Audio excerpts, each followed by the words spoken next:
Sometimes, the words you need most are the ones people only say to feel kind, never to stay true. When I was a child, I wanted to believe that adults never lied. I thought teachers, especially, were people you could trust. They were the ones who told us right from wrong, who gave us gold stars and gentle words when we needed them most. So, when my teacher told me I meant something, I believed him with all my heart. I was 11 when I first met Mr. Sinha. He was my English teacher, but he was more than that to me. He had a warm smile and always wore simple clothes. He spoke softly, but when he read stories out loud, his voice filled the classroom with life. I loved listening to him. He made even the dullest lesson sound interesting. I was a quiet kid. I didn't have many friends. I liked reading, drawing in the corners of my notebook, and looking out the window during class. Sometimes, I felt invisible. My classmates were louder, funnier, better at sports. I was just there, hoping nobody would notice how awkward I felt. One day, Mr. Sinha gave us a writing assignment.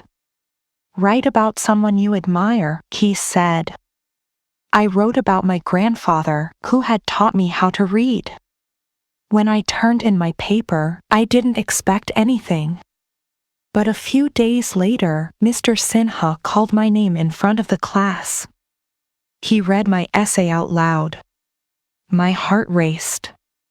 When he finished, he looked at me and said, "You have a special way with words. You should keep writing." I remember that moment clearly.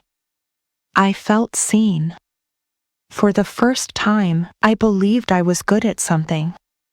The next day, Mr. Sinha gave me a notebook and said, "Fill this with your stories. Show me every week." I nodded, too shy to say thank you, but I started writing every night. Sometimes the stories were about my family, sometimes about imaginary worlds. Every week, I gave him my notebook, and every week he gave it back with kind comments in blue ink. Beautiful line. I love this idea. You are a writer. I started walking to school with more confidence. My classmates noticed. Some of them asked if I could help them with their essays. For the first time, I was proud to say yes. Even my parents seemed happier. Your teacher says you're talented, my mother told me, her eyes bright. My father bought me new pens. For months, I felt like I was finally becoming someone who meant something, at least to one person. Mr. Sinha asked me to read my stories during school assembly. He told other teachers about me. When I walked down the hall, teachers smiled. I was no longer invisible. I started dreaming bigger. I wanted to become a writer. I even thought, maybe someday, I would thank Mr. Sinha in my first book. But as the school year went on, things started to change. Mr. Sinha became busy. He stopped asking for my notebook. He missed a few classes. When I tried to show him my new story, he said, "Leave it on my desk. I'll read it later." Weeks passed, but my notebook stayed on his desk, untouched. At first, I told myself he was just busy. Teachers have a lot to do. But then, I saw him reading another student's poem during assembly. He praised her writing. He gave her a notebook, just like he had given me. I waited for him to look at me, to give me a smile, but he didn't. Something inside me felt cold and small. I started to wonder if maybe I wasn't special after all. Maybe his words didn't mean what I thought. I watched as he encouraged other students, always with the same warm voice, always with the same words. You are talented. Keep writing. I wanted to believe he meant it for everyone, but I wondered if he meant it for anyone. I went home and cried. My mother asked what was wrong, but I couldn't explain. How do you tell someone that you feel invisible again? That the one person who made you believe you mattered has moved on to someone else? That maybe you were never really special, you were just there. I stopped writing in my notebook. I hid it under my bed. At school, I became quiet again. When Mr. Sinha passed me in the hall, I smiled politely, but I felt empty inside. I wanted to ask him why he changed, why he stopped caring, but I was afraid of the answer. Days turned into weeks, and the feeling of being invisible came back. Only this time, it hurt more because I knew what it felt like to be seen, and I knew what it felt like to lose it. The days after that felt heavier. I tried to go through my routine, wake up, dress for school, eat breakfast, but nothing felt the same. The little spark inside me, the one that made me want to write, was gone. My grades were still good, but my heart wasn't in it. Even my parents noticed. "Are you okay?" my mother asked one evening as I stared at my empty notebook. I just nodded, pretending everything was fine. At school, Mr. Sinha still taught my class, but now I felt like any other student. He didn't call on me to read. He didn't ask about my stories. Sometimes I wondered if he even remembered those afternoons when he encouraged me, when his words made me feel special. I tried to listen in class, to keep up with my homework, but I was distracted by my own thoughts. I watched him joke with other students, give advice, read new essays. I wanted to believe that he meant what he said to them, but I wasn't sure anymore. One day, I saw my old notebook on his desk. It was under a pile of papers. For a moment, I felt hope. Maybe he would read it, maybe he would write a comment, just one line in blue ink. But by the end of the week, it was still there, untouched. That night, I almost took it back, but something inside me stopped me. I didn't want to look desperate. I didn't want to ask for something he had already decided not to give.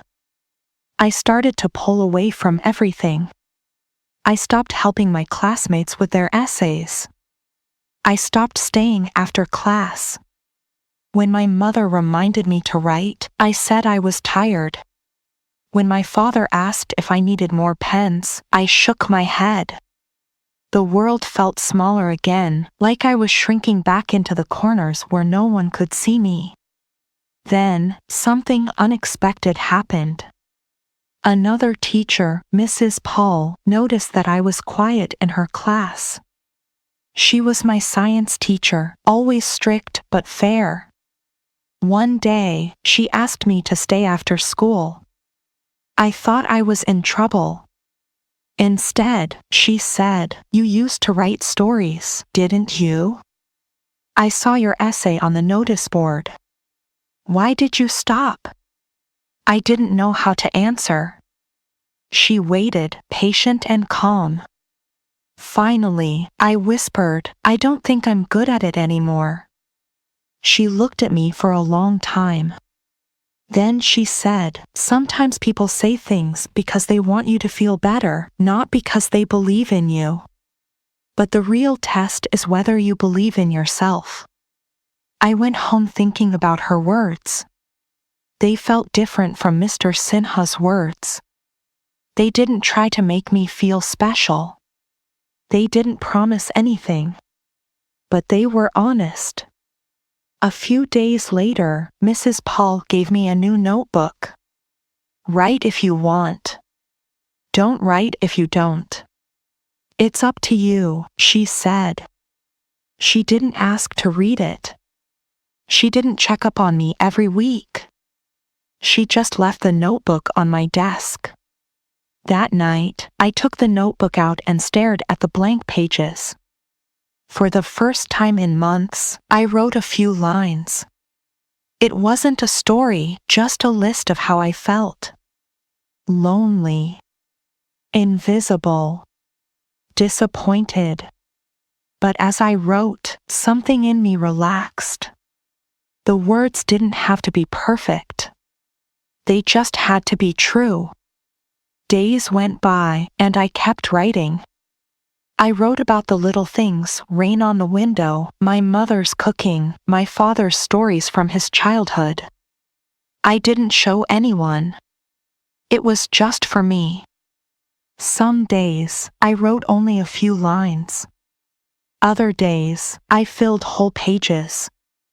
I still missed Mr. Sinha's encouragement. Sometimes, I wished he would notice me again. But slowly, I started to care less about what he thought. One morning, I saw Mr. Sinha in the hallway.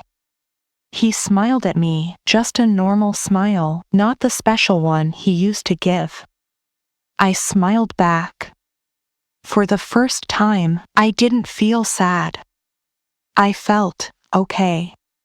Maybe even a little bit proud that I was writing again, for myself this time, not for anyone else. It was a small step, but it changed something in me. I realized I didn't need someone else's words to decide my worth. I could decide for myself. I could write for myself. I could be seen, even if only by myself. As the days grew warmer and the school year drew closer to its end, I became aware of how much I had changed. It was as if I had spent the year walking through a long, silent tunnel, trying to find my way back to myself, step by uncertain step. The words of adults, especially those spoken by teachers, had once felt like magic spells, turning ordinary days into something full of meaning.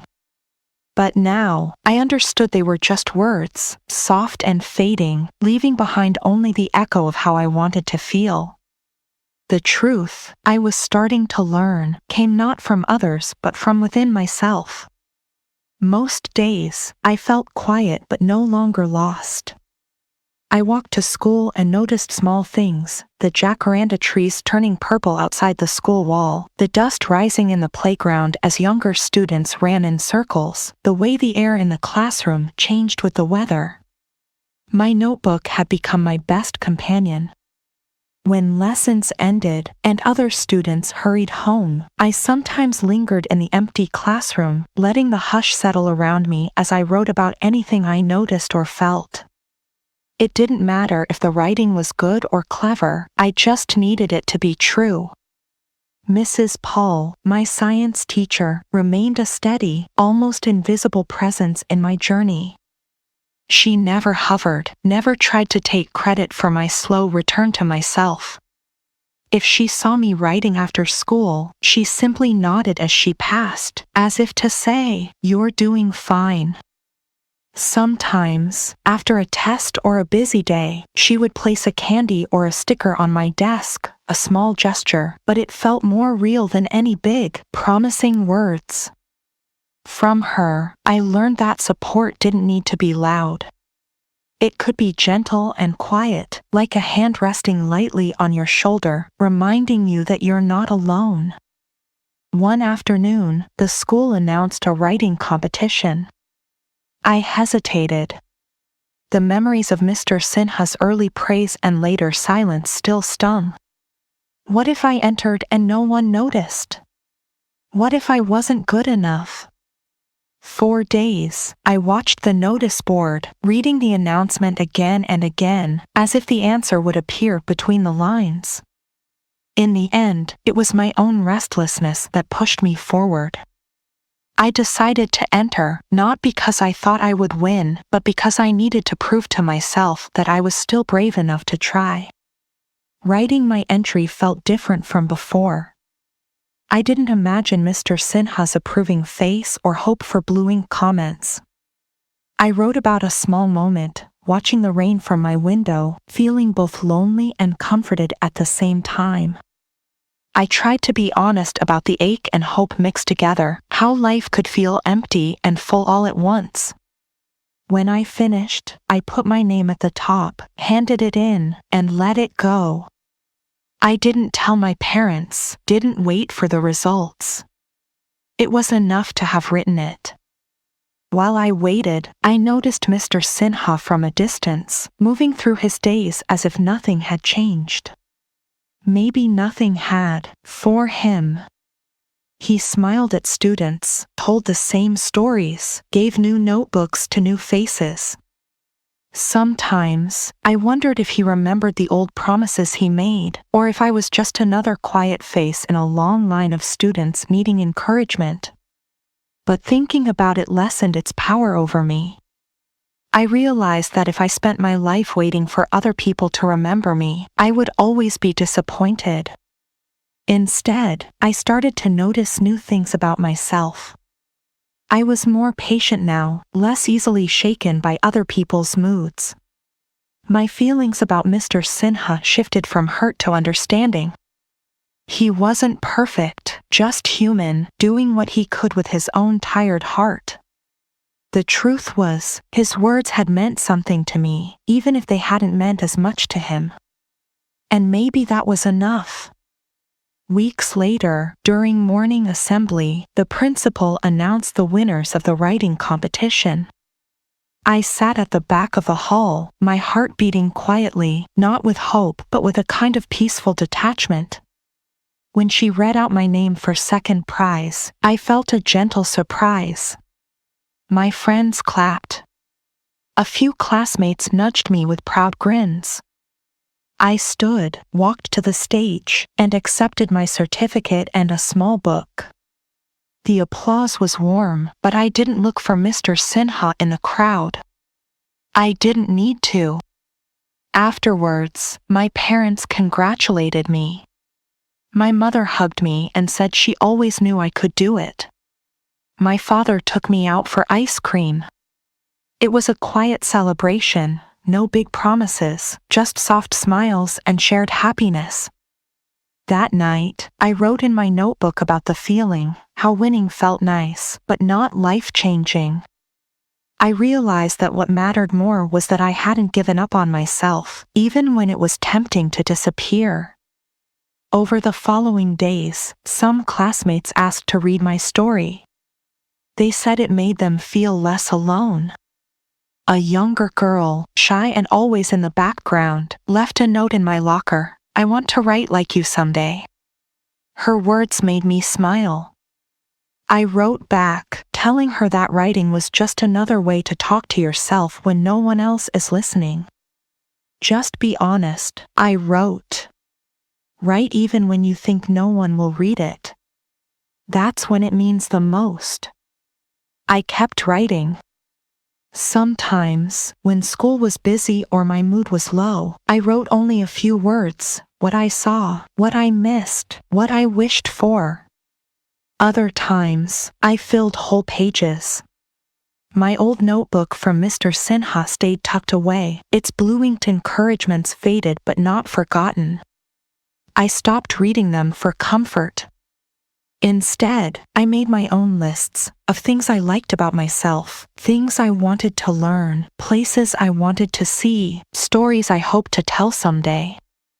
One late afternoon, as I was packing my bag to leave school, Mr. Sinha stopped by my desk. He glanced at the notebook in my hand and smiled. "Still writing, I see," he said. I nodded. "Yes, I am." He paused. "I'm glad," he said. "You always had potential." For a moment, I waited for that old feeling, the rush of hope, the need for his approval. But it didn't come. Instead, I felt calm, almost amused. "Thank you, sir," I said. It wasn't anger, just a quiet recognition that I no longer needed his words to believe in myself. He walked away, and I watched him go, just another teacher among many. The school year ended with the usual mix of joy and bittersweet goodbyes. I said farewell to teachers and classmates, packed away my books, and wondered what the next year would bring. My mother found me writing one evening and asked, "Are you still thinking about your teacher?" I shook my head. Not really. I think I'm thinking more about myself now. She smiled and squeezed my shoulder. That's good, she said. You should be proud. As summer began, I realized how much lighter I felt. The disappointment and hurt from earlier in the year had faded, replaced by something stronger, resilience. I understood that being let down by someone you trusted could hurt, but it could also teach you how to stand on your own. I saw now that adults, even teachers, have their limits. They can try to help, but sometimes they get tired, distracted, or simply move on. It isn't fair, but it's real.